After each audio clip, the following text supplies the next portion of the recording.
Ako si Maria Clara o kilala sa pangalang Clarita na nag-iisang anak ni Kapitan Tiago at ni Doña Pia Alba.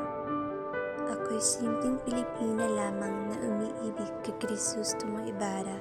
Siya ang aking kasintahan na may malasakit sa bayan.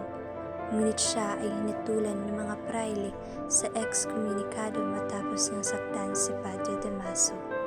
Dahil doon ay pinagbawal ako ng aking ama na makipagkita sa kanya.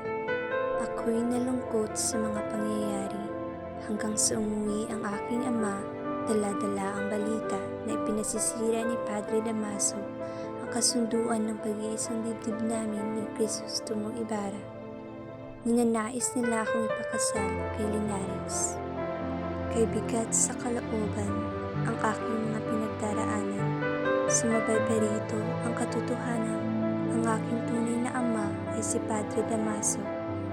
Doon, mas lalong gumulo ng gumulo, unti-unting nagugulaw ang mundo ko, hanggang sa tinanaw ko ang ilog sa di kalayuan.